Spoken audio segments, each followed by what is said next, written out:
Good afternoon. I'm Suzanne Borden, Moment Magazine's Zoominar producer. I want to thank you for joining us for today's important conversation, Red Sea Rebels, a conversation about Yemen and the Houthis with Michael Knights and Nadine Epstein. Michael Knights is the Jill and Jay Bernstein Fellow at the Washington Institute for Near East Policy, specializing in the military and security affairs of Iraq, Iran, and the Gulf states. He is co-founder of the Militia Spotlight platform, which offers in-depth analysis of developments related to Iran-backed militias in Iraq and Syria. Dr. Knights has traveled widely in Iraq, Yemen, and the Gulf states, and regularly briefs United States government policymakers, congressional committees, and U.S. military officers on regional security affairs. Dr. Knights has undertaken exhaustive research on lessons learned from U.S. military operations in the Gulf during and since 1990. He previously worked as a defense journalist for the Gulf States Newsletter and Jane's Intelligence Review. Joining Michael today is Nadine Epstein, Editor-in-Chief and CEO of Moment Magazine and founder and executive director of the Center for Creative Change. Please welcome Michael Knights and Nadine Epstein. Hi, Mike. It's great to have you with us here today. I'm very excited to talk about Yemen.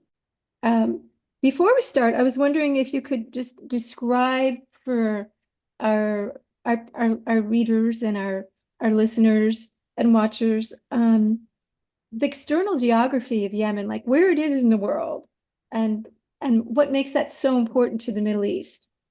Yemen is sitting there at the bridge between the Eurasian continent, the African continent, not too far away, you start to blend down into the Indian subcontinent, but really it's sea lanes that what makes Yemen matter the most.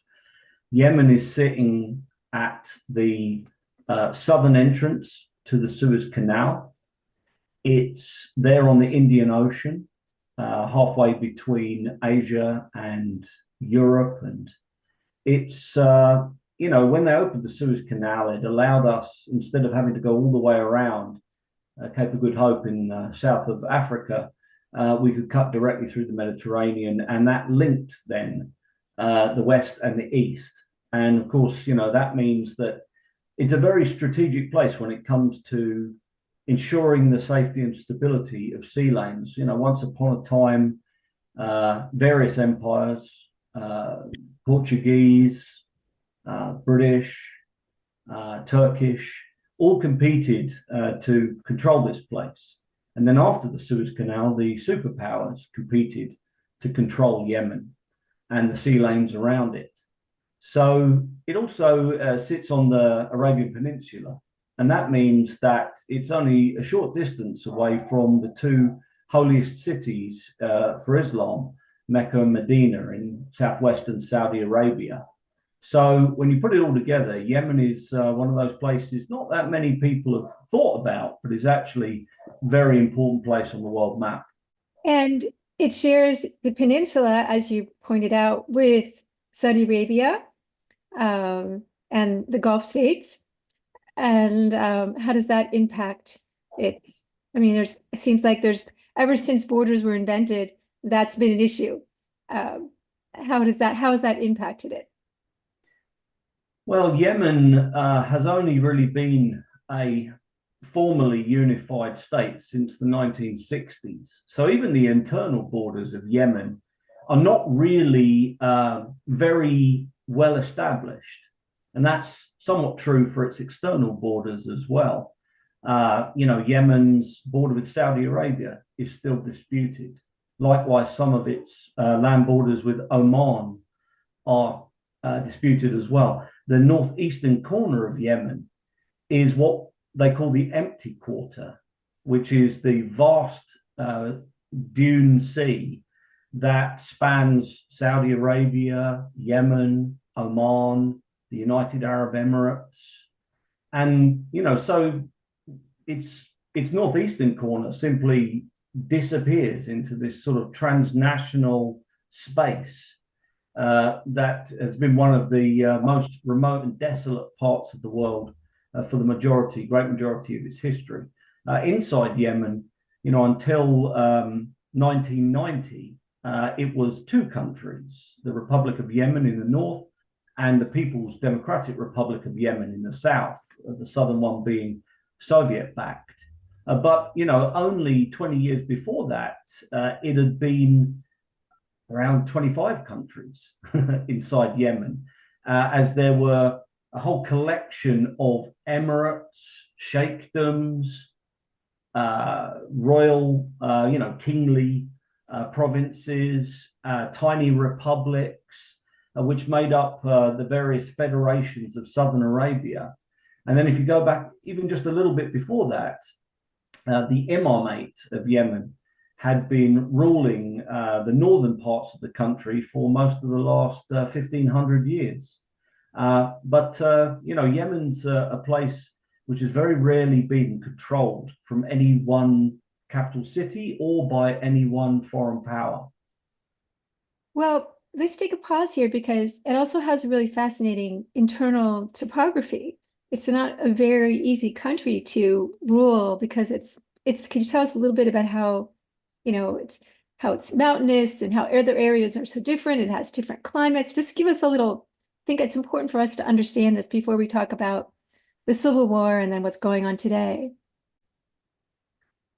Well, the first thing to say about Yemen is that it's an absolutely gorgeous country and a wonderful place to spend time in and to visit. And that's not just because the people are so interesting, individualistic, charismatic, photogenic. They're an amazing bunch.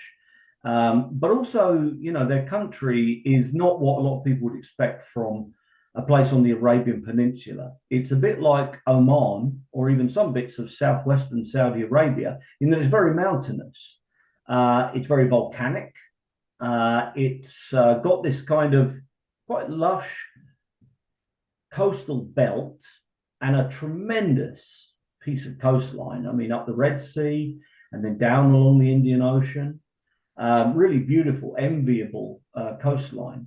And that rises up rapidly into these highlands and very tall mountains, which cover, most of the northwest of the country, and also extend across some parts of the west of the country, kind of separating the coastal plain from that empty quarter that that spreads into Saudi Arabia, the UAE, and other places.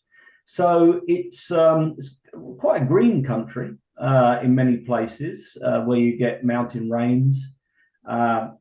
It's a very rugged place where different parts of the country remained as different political entities because they were physically remote from each other, because there was quite a limited collection of roads and tracks that connected them. However, having said that, Yemen was also on the Silk routes, on the spice roads that connected the east to, for instance, the Roman Empire. And as a result, they became a blending pot for different cultures.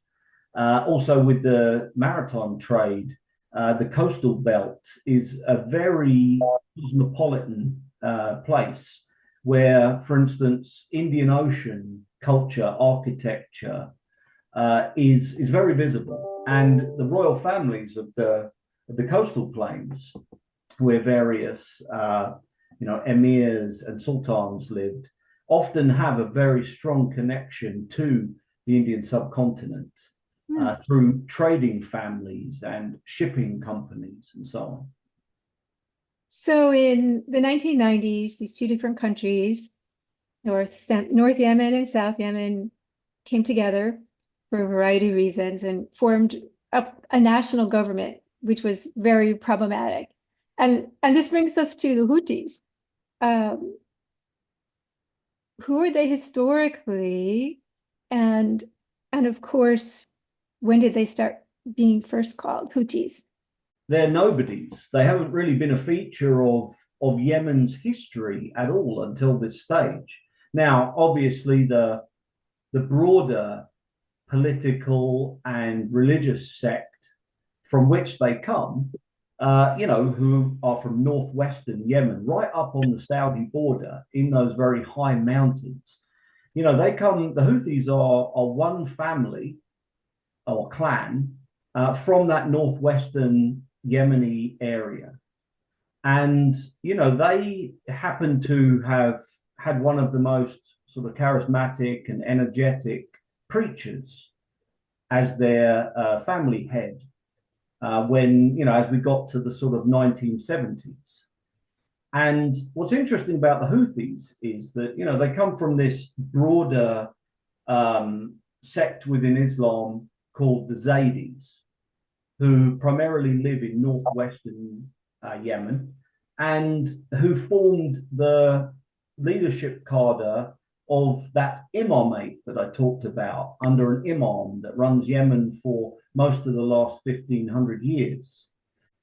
But what's interesting about the Houthis are that they don't come from the mainstream part of the Zaydi movement. They come from a very small sliver within the Zaydi movement called the Jarudis. And what's interesting about the Jarudis are that, people say, well, the Zaydis, they're not the same kind of Islam that you have primarily practiced in Iran, Lebanon, Iraq, Bahrain, what we call Twelver Shiite Muslims. They say, no, the Zaydis are different. They are fivers, which is a kind of a, denominational difference. And they don't really have connections to Iran. And they're not even purely Sunni, Shia rather. They're a bit of a mixture of different aspects of Islam. And that's true for Zaydis in general. But the Houthis are this sort of smaller group who are much closer to the Iranian model from the beginning. They practice the same kind of Islam as the majority of Iranian Muslims do. And they, as a result, were quite pleased to see the Islamic Revolution in Iran in 1979. They immediately began reaching out to both the Iranians and also to the kind of little clone that was being built in Lebanon, Lebanese Hezbollah. And they said, how can we do what you've done? How can we become like a Yemeni Hezbollah, a southern Hezbollah? And so, initially this was just a small group of people led by a charismatic preacher who had numerous sons. Each one of those sons was very cleverly married out into the local tribal system, so that, and daughters as well, of course, to create a broader support network for the Houthi family stroke clan. And what happened over the following 40 plus years is that the Houthis went from strength to strength, going first from being a very localized power base in northwestern Yemen, who started to come into conflict with the Yemeni government. And eventually, now today, in 2024, they have been running the bulk of the Yemeni state with the bulk of Yemen's population for the last 9 years. So it is definitely a rags to riches story of going from people who controlled a small town and sometimes were even hiding out in caves to being people who now control the capital of Yemen, Sana'a, and are able to throw ballistic missiles at the Saudi capital of Riyadh, at Israel, and indeed to hold the world's commerce at hostage and effectively close the Suez Canal, sending global shipping back to the 1840s in some ways. Yes, going around Cape Hope in Africa, I guess. So, Mike, you've been to Yemen and you spent time there, and you've spent time with the Houthis, and were also spent time embedded in, I think, the Saudi military. Could you tell us a little bit about your interactions with the Houthi and what you thought of them when you first met them? Yeah, so back in the 2000s, during the 6 wars, I was in Yemen a lot. And as a result, I spent a lot of time around people, who are sort of in and adjacent to the Houthi movement. And back then I was quite sympathetic to them, because back then the Iranian influence was not very apparent. And also they were, fighting this brutal war with the Yemeni government backed by the Saudis. And they cut quite a sympathetic figure. then, as I began to watch them from 2011 onwards, and particularly when the 2015 war began, and I started to go into Yemen and embed with the Yemeni forces, Saudi and UAE forces that are fighting the Houthis, I began to see a really different side of them. In particular, their use of booby traps and improvised explosive devices and mines. They were almost invariably targeted on civilian dwellings, civilian agricultural fields hidden inside children's toys, built into the walls of schools. And I just asked myself, why is this movement trying so hard to kill civilians in other parts of the country? I think the conclusion I came to in the end was that the Houthis have quite a lot of hatred stored up for all the rest of the parts of Yemen. Because, when the Houthis were being fought by the Yemeni government in 2004 to 2010, no other part of Yemen came to their aid. And all the other parts of Yemen sent troops and soldiers to fight them. And I think they have this enormous resentment towards the rest of the country. And that's quite a terrifying idea that the very tiny cadre of people who have taken over Yemen, a cadre of people within the Houthi movement who believe that as descendants of the Prophet, they're the only cadre of Yemeni society that is fit to rule the country. When those people take over, 20, 30 million people, that's quite terrifying because, they essentially have a grudge against almost the whole of the rest of the society. And I really saw that enacted on the battlefields. So let's just stop and pause a second talk about the Shia and the Sunni and the divisions in throughout the Islamic world, and particularly here we're talking about the Middle East, Saudi Arabia being a Sunni state, Iran being a Shia state, and Yemen being the territory of Yemen being a mix for centuries. So you have this Houthi group, this Houthi clan. Have they basically, are they now synonymous with the Zaydis? Have they basically taken over control of the Zaydi, kind of group, or is there still kind of a distinction that can be made? Well, they certainly control the Zaydi heartland, which are those mountainous kind of plateau on the northwestern side of the country, which also contains the majority of the population and the capital, Sana'a. The Houthis, when they expanded out to increase their control within the northwest, the first mechanism they used, or I guess the first mechanism, was tribal relations with people living right there up in the northwest. Mm-hmm. And then they expanded into the second mechanism, which was a Zaydi revivalist movement. They basically said, we Zaydis have been running Yemen for most of the last 1,500 years. And suddenly we're not anymore, since this kind of socialist, communist-style Arab republic, took over in the 1960s. So maybe we can come back again, or at least maybe we can not be so disadvantaged by the new order. And so the Houthi movement kind of attached its star to this Zaydi revivalist movement. And many of the mechanisms they used, such as summer camps, indoctrination, development of their own media, were copied exactly from Lebanese Hezbollah.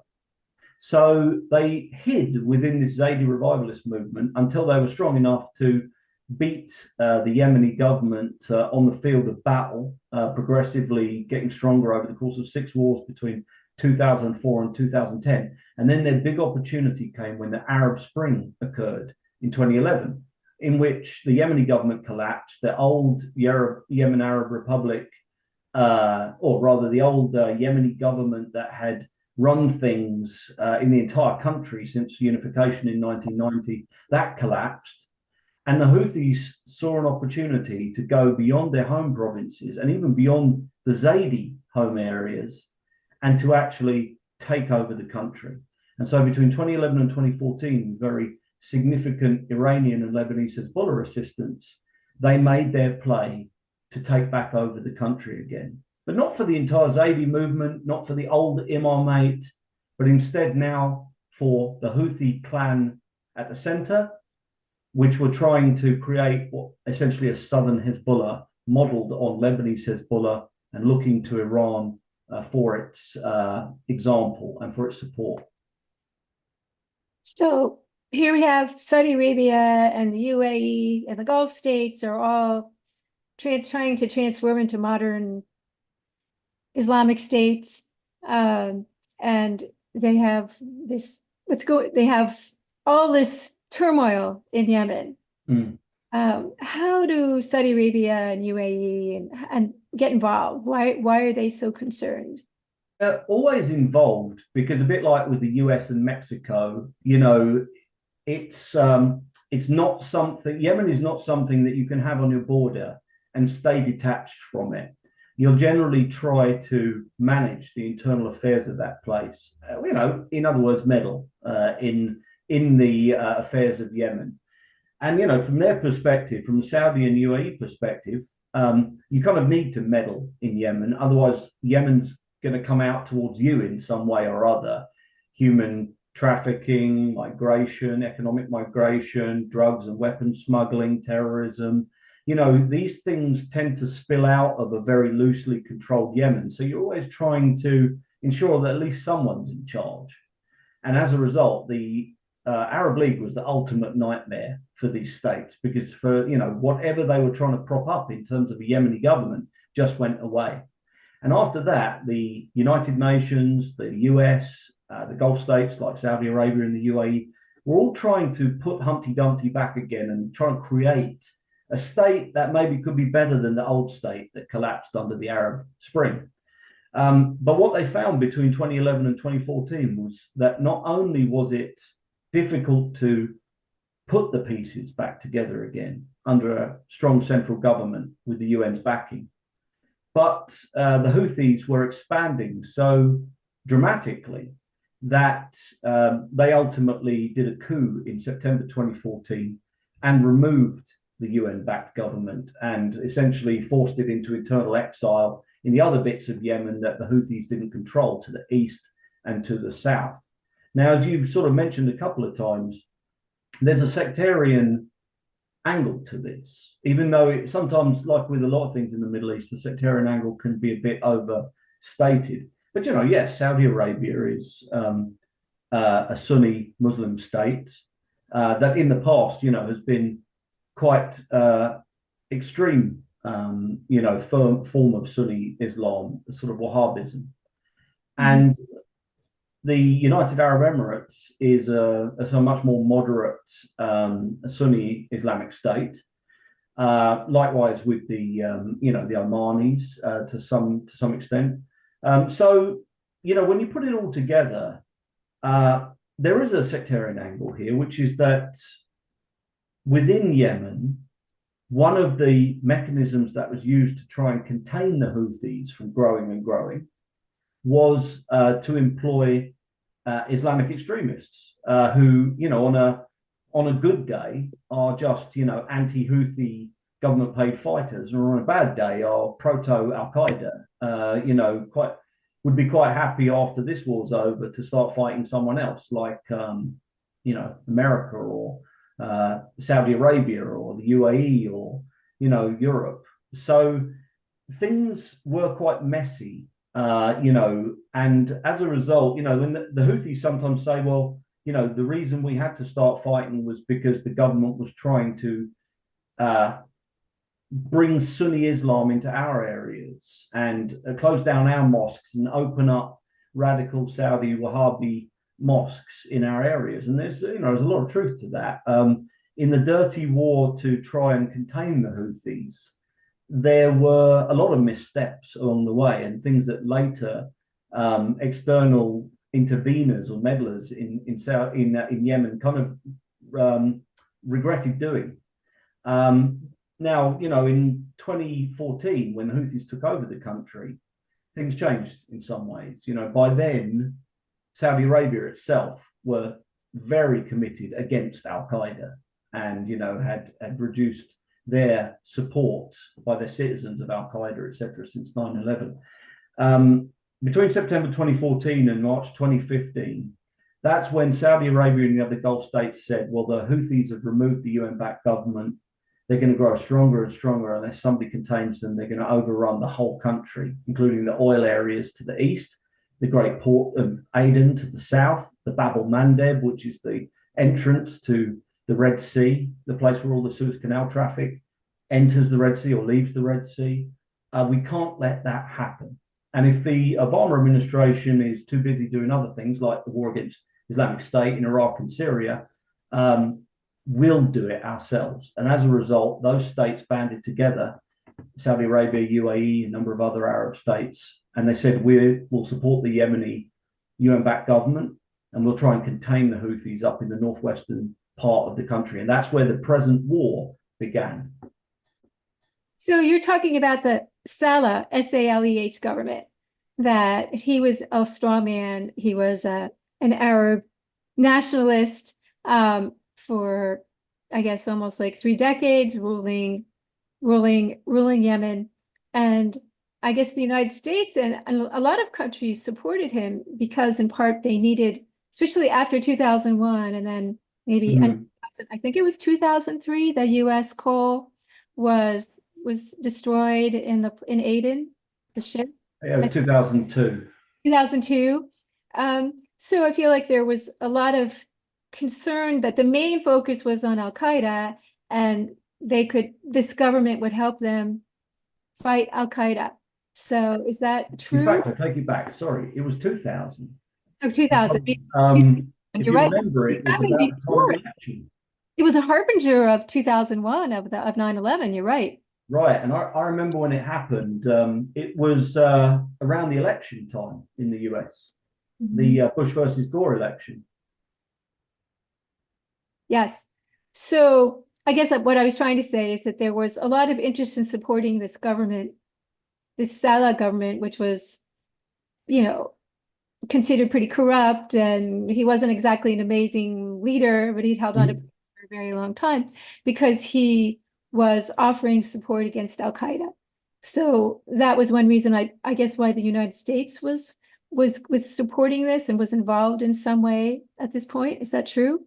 Yeah, so just to unpack that a little bit, because it's substantially right, essentially Saleh was, he was supported by the Saudis and other Gulf states and the Jordanians for a long time because he was better than the alternative in the south, which was the People's Democratic Republic of Yemen, which was a Soviet-backed, quite radical little communist state. Imagine like a Yemeni Cuba, basically, sitting down there.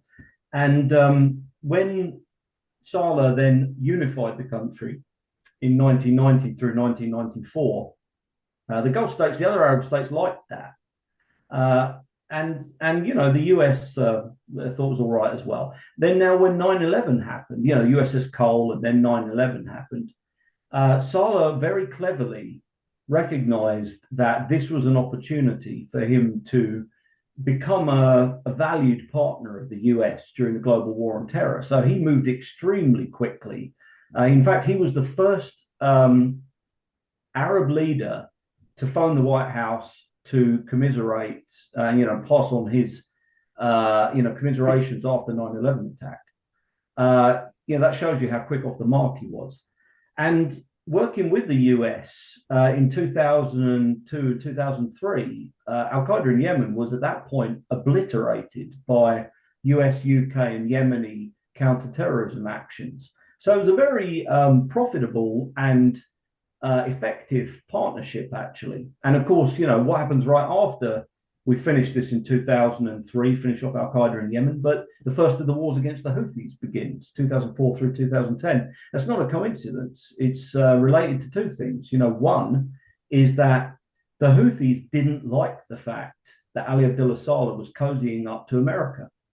The Houthis, back during what we call the Second Intifada in Palestine, they were very affected by that kind of, late 90s, early 2000s tension within Israel. and Ariel Sharon and all sorts of stuff like that. And, they were very angry at Israel. And then at the same time, after 9/11, they became very angry at the US for intervening in Afghanistan and then later for doing Iraq. So, they really didn't like the fact that the Ali Abdullah Saleh government was working with the Americans. And that's one of the things that set the Yemeni government and the Houthis in fighting. Ali Abdullah Saleh said, well, coming off of our successes in counterterrorism, let's go beat these Houthis as well. And so, all these things played in together. And then in 2011, it's not that the US was sad to see Ali Abdullah Saleh go. We were definitely not sad to see him go because, super corrupt, super violent against his own population, and slowly losing his grip.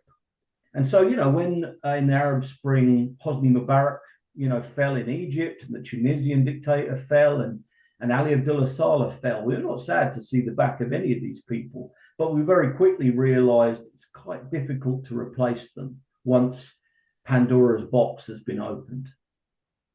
I was reading that in 2003, after the American invasion of Iraq, the Houthis adopted the slogan, God is great, death to the U.S., death to Israel, curse the Jews, victory of Islam. And that's right. But there's a bit more behind that, which is that actually, as a lot of research that we completed with West Point Combating Terrorism Center demonstrated, the Houthis actually seized on that slogan a couple of years before the Iraq War and even before 9/11. It was when the Houthi leader had spent some time, Hussein had spent some time in Iran, and then he spent some more time in Sudan. And at that stage, Sudan was the most prolific Iranian intelligence outstation in the sort of Red Sea Mediterranean environment.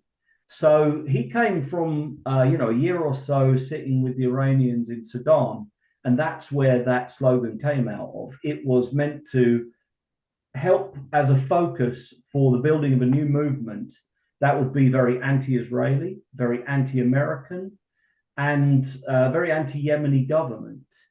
And and it's still their slogan today. You'll see it printed on all the missiles that they fire at Israel or fire at the Americans.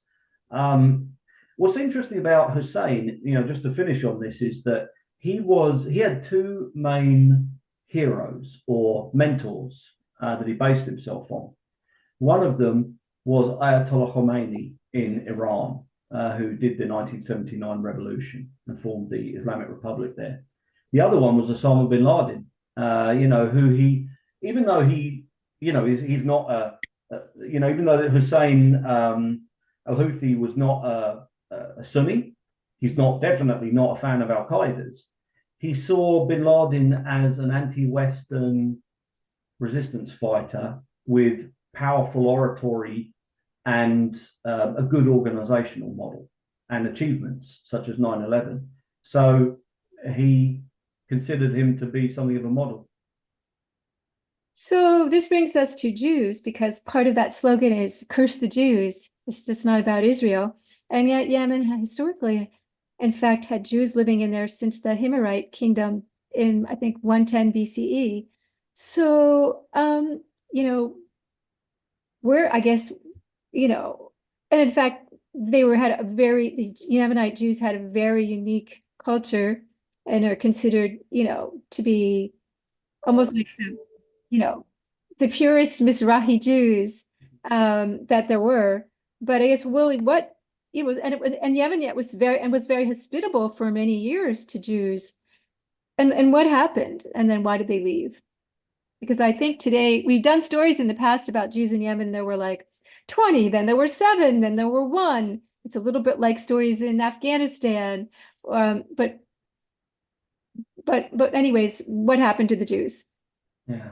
So I think the same thing has happened in a lot of places like Iraq and Syria and other environments within the Arab world.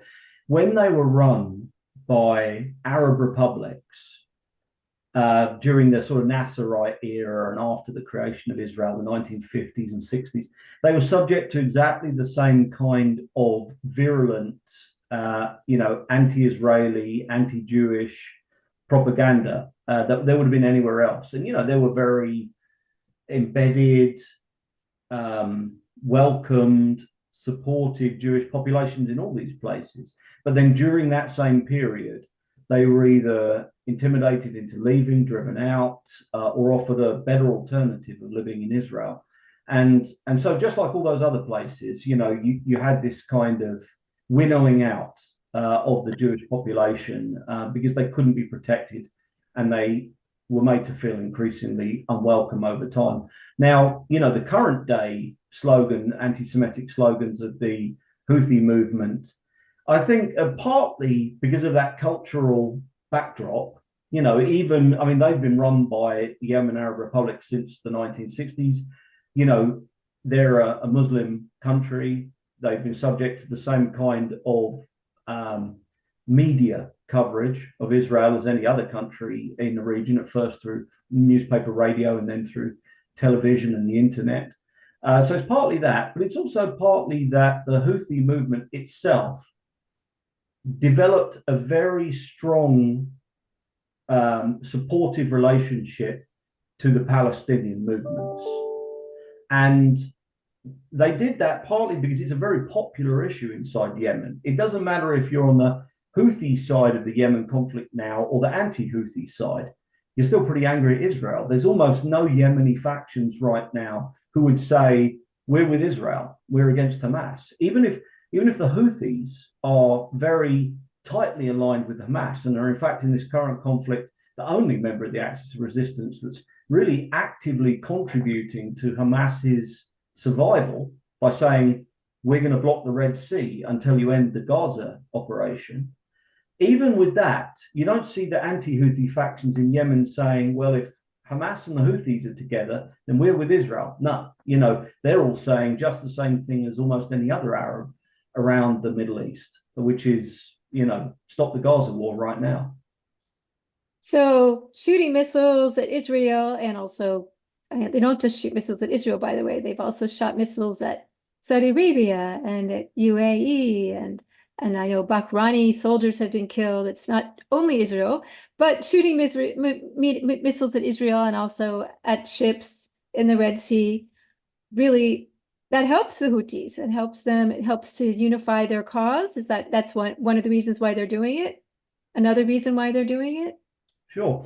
Yeah. So when we look at their involvement in the current conflict, the U.S. was reasonably scrupulous to not get involved in the Yemen war against the Houthis from 2015 until the present time. Yes, we have armed the Saudi military and the UAE military. And yes, we continue to do some of that. But in fact, if you look at the record since 2015, that's been the primary reason why we stopped selling Saudi Arabia offensive weapons for a number of years. And, the US-Saudi relationship has been very significantly degraded by the Khashoggi incident, but also by the Yemen war. And if you look at some, key US legislators like Chris Murphy, they've made an absolute kind of campaign of preventing Saudi Arabia from being armed by America or allying with America, partly because of the Yemen war, largely because of the Yemen war. So, in some ways, the US has been scrupulous to stay out of the Houthi fighting.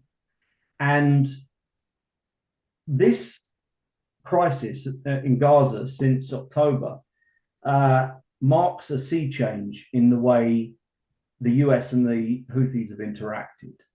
And that is because the Houthis consider themselves part of what we call the axis of resistance, which is Iran, Lebanese Hezbollah, the Iraqi militias that have worked with Iran since the 80s, and some smaller movements, and Hamas kind of at the edge of the axis of resistance as a newer member that is not fully integrated. But in the course of this Gaza war, the axis of resistance has said, we are with Iran, we are with Hamas 100%. What they did to Israel was right.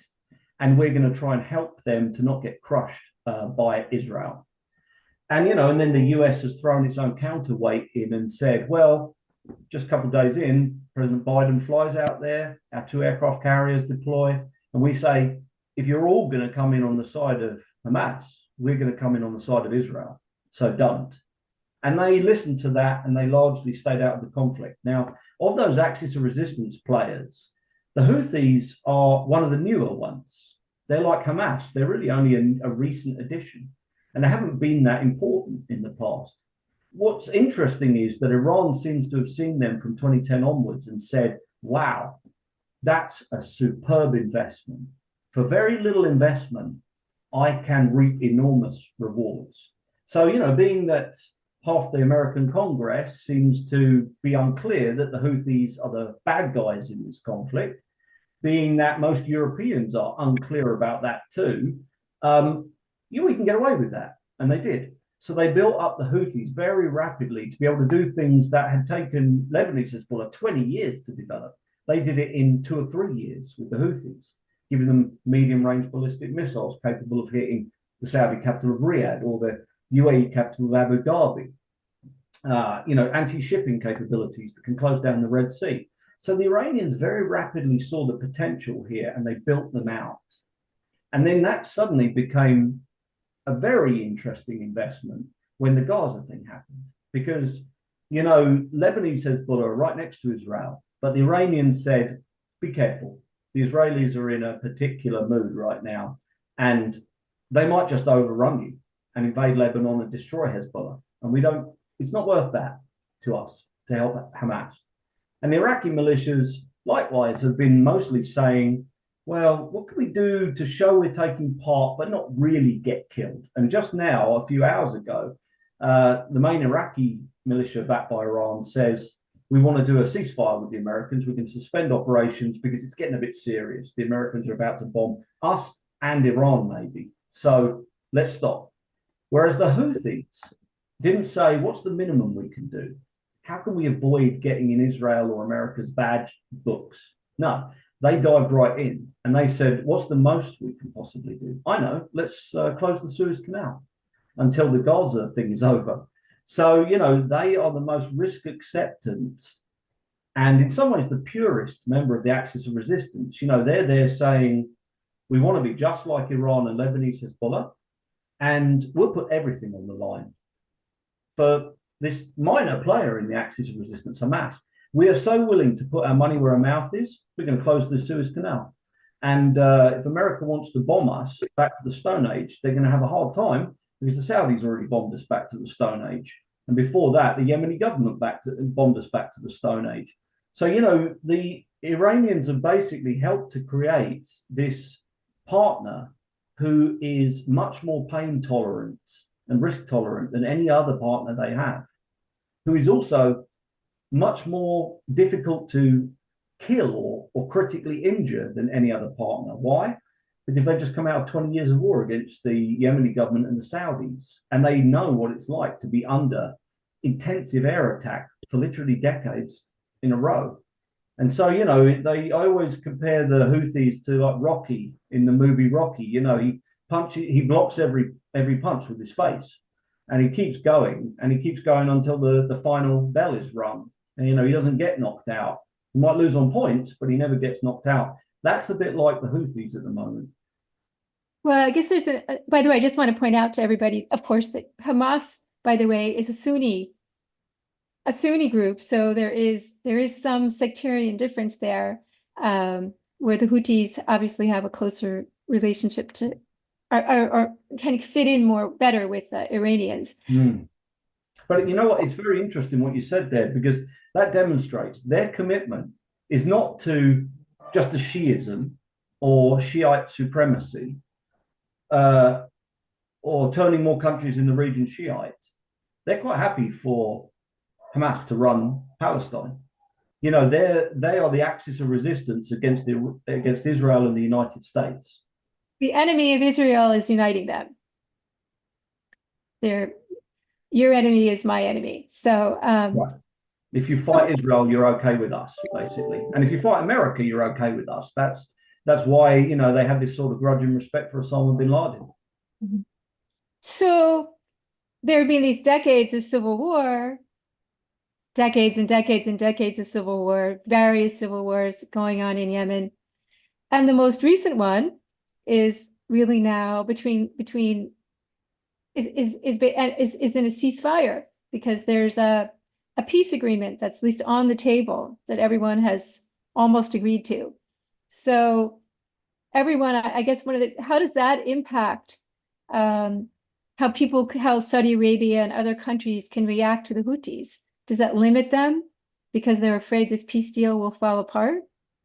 Absolutely. And this is why what the Houthis are doing right now, in some ways it's very daring, but it's also very kind of calculated too, because the US had invested enormous time in getting Saudi Arabia to commit to a peace process in Yemen. And we took them from having zero interest in that to actually being the people who are mainly pushing it now, because they recognize it'd be a good thing to shut down a war and to increase their investability as Mohammed bin Salman pushes his Vision 2030 mega projects, but also, to allow one day Mohammed bin Salman to come to the White House or Camp David, because he made up for Khashoggi by shutting down the Yemen war and ending the world's most, serious humanitarian crisis. So, we passed the baton, the torch to Saudi Arabia to do this peace deal very successfully. And now the Saudis and the UN and the Omanis and the Houthis and the other Yemeni factions are running with that process. And it's basically there. In the next couple of months, it'll probably take effect. And so weirdly, everything's turned on its head. 5 years ago, the Saudis were the ones fighting the Houthis and the Americans were saying stop. Now, the US are the ones fighting the Houthis and the Saudis are saying stop. So, the wheel has turned, and it's turned actually the way we wanted it to turn. I mean, ultimately, this is kind of an American success story in terms of how we incentivized and pushed people to enter the peace process and then stepped away. And luckily, we stepped away about 5 minutes before we started bombing one member of the peace process. But so, it's good that it was ready to fly on its own before we got involved in this. But of course, the Houthis recognize that. They say, well, we know not everyone's going to come in against us because this peace process is almost there. It's 99% there. So we're just fighting the Americans here. And the Americans are going to give us some nasty punches, but we're rocky. We can take that. Unless the Americans go all in against us, we can stand up to them and keep standing up to them probably until the end of the Gaza conflict. And then, like Rocky, we're there at the end as the final bell goes. The very fact that we're still standing means we won. And also, excuse me, I guess the Houthis are aware that we see a lot of newspaper headlines about the humanitarian crisis in Yemen, which has many reasons, but one of the main reasons is the kind of in the Saudi blockade of Houthi territories. So we still have that humanitarian crisis going on. So people are super concerned about that. How does that fit into this whole very complex tableau that you're describing? Well, so you're speaking to somebody who has a bit of a particular and unusual view of the humanitarian crisis in Yemen. I'll give you it for what it's worth. I wouldn't, if I was sitting here with Chris Murphy, we would not agree on this issue. I'll tell you why. I think the Houthis weaponized the famine risk in Yemen and they exaggerated it. And I think a lot of international players bought it. It became kind of the cause célèbre for a while. And, the reality is there's a couple of things that underlie it. First of all, there is no blockade per se. There's only been an inspection process, which the UN and the coalition required. And now you kind of see why an inspection process was required. I mean, these guys brought in so many ballistic missiles, cruise missiles, all this stuff. Now, over time, we tried to make that inspection regime less disruptive on shipping. And it got there eventually. Eventually the problem wasn't that you couldn't bring food or fuel into Saudi Arabia, into Yemen. The problem was that nobody in Yemen had any money to buy it.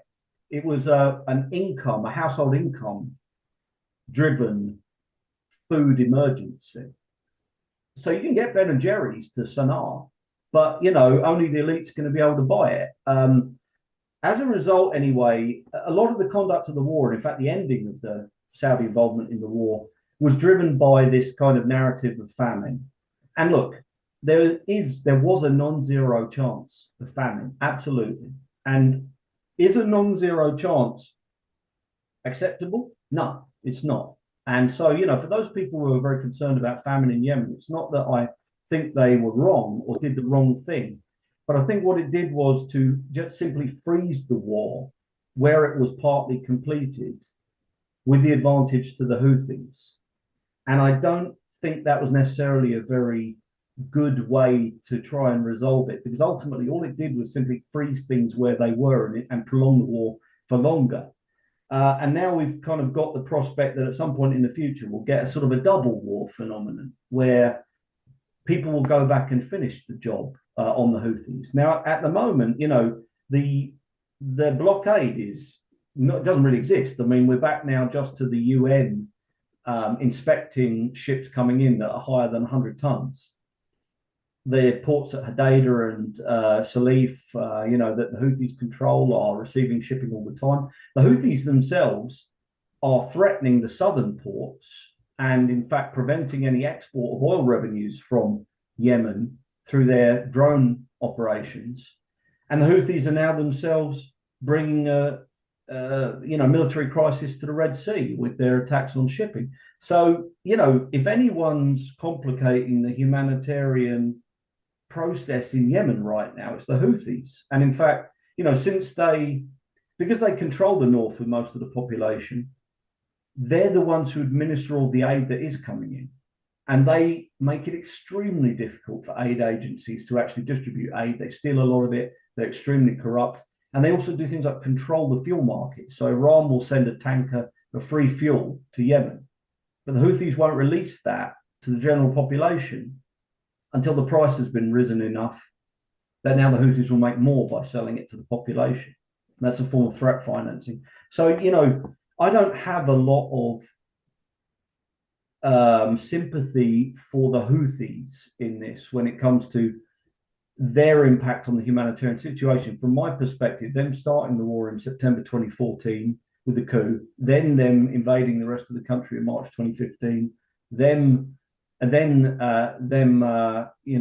starting this current crisis, they've been the most destructive humanitarian actor in this whole thing, let alone their horrendous human rights record, which is even worse than the human rights record of the anti-Houthi factions. You put it all together, I don't think the balance of blame in this war is sat where it should sit. And it's interesting how this Red Sea crisis might begin to sort of dial some people in to just what a negative actor the Houthis are on a global scale now. So what's very interesting, so is there really anything that the U.S. can do right now to stop the missiles? Yeah, I get you. What would be if it's not just the U.S. that's involved in this, obviously, the United Kingdom, there's the Gulf states, many other interested parties, but focus on the U.S., which they almost all have a similar array of options. What would you suggest that we do at this point?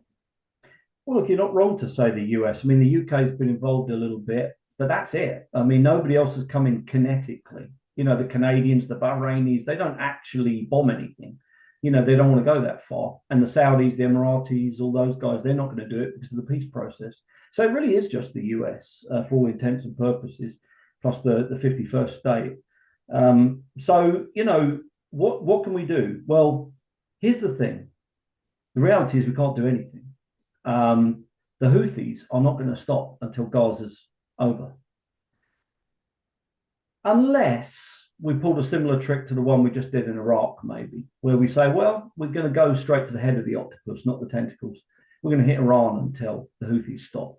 Now, that might have just proven effective in Iraq, and it only works if they believe you're really going to do it. and they're only going to believe you're really going to do it if we are really going to do it.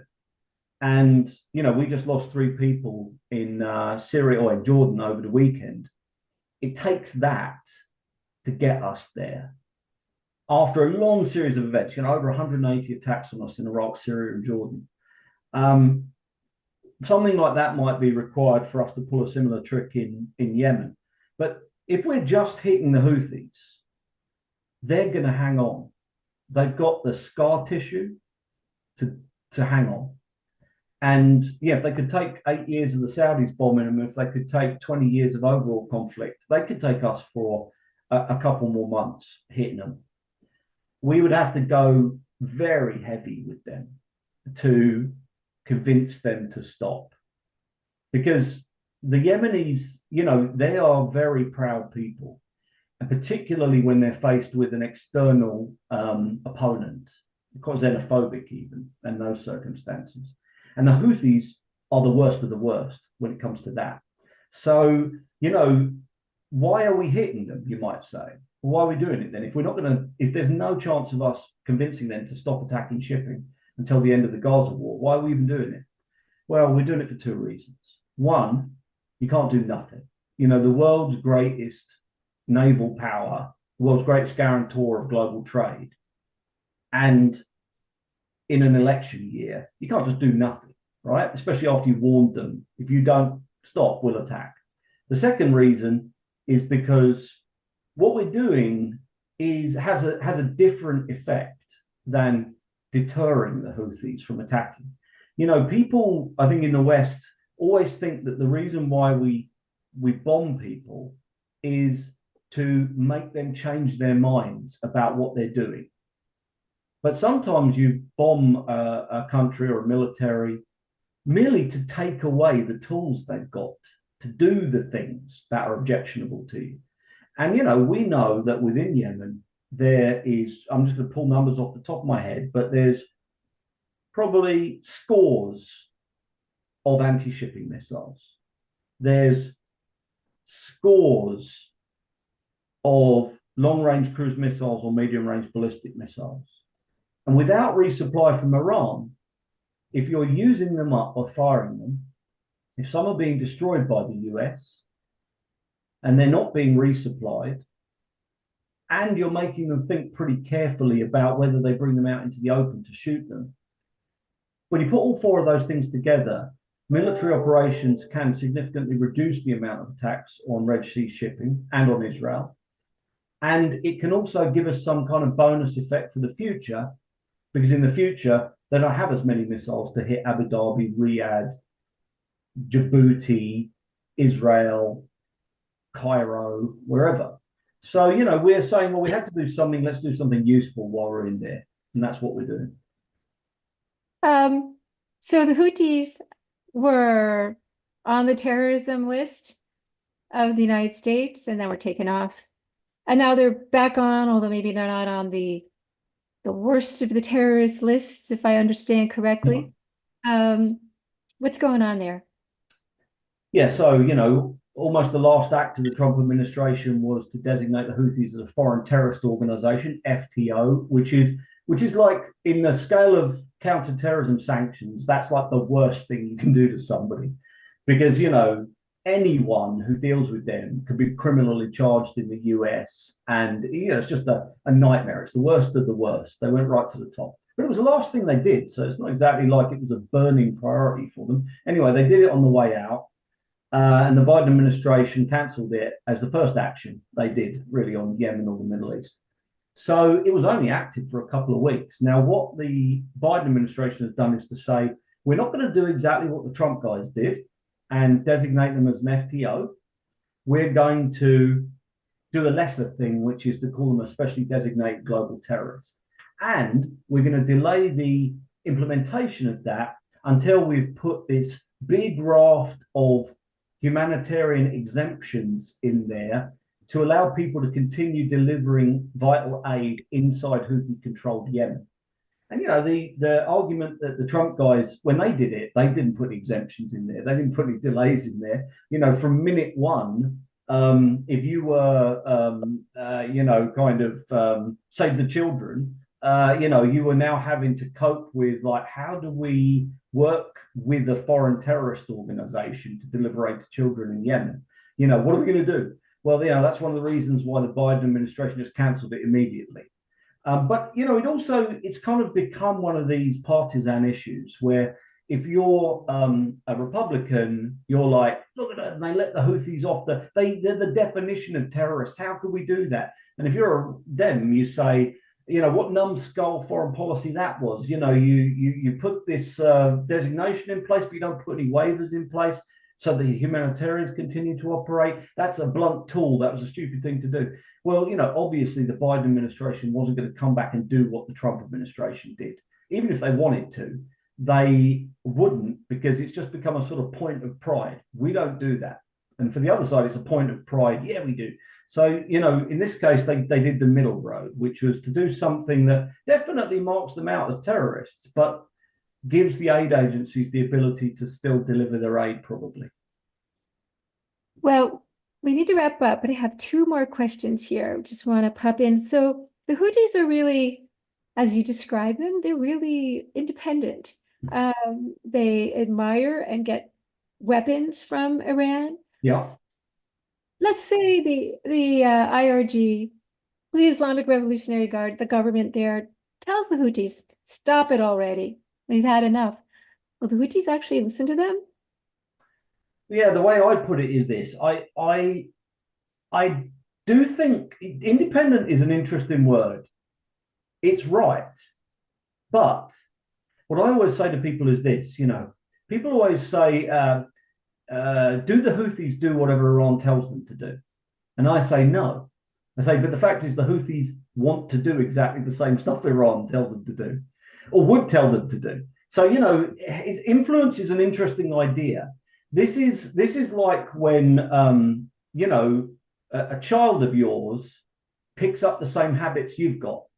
You're not telling them to do it, but the fact is, they look up to you. You're their example. And in some ways, they want to be more like you than you.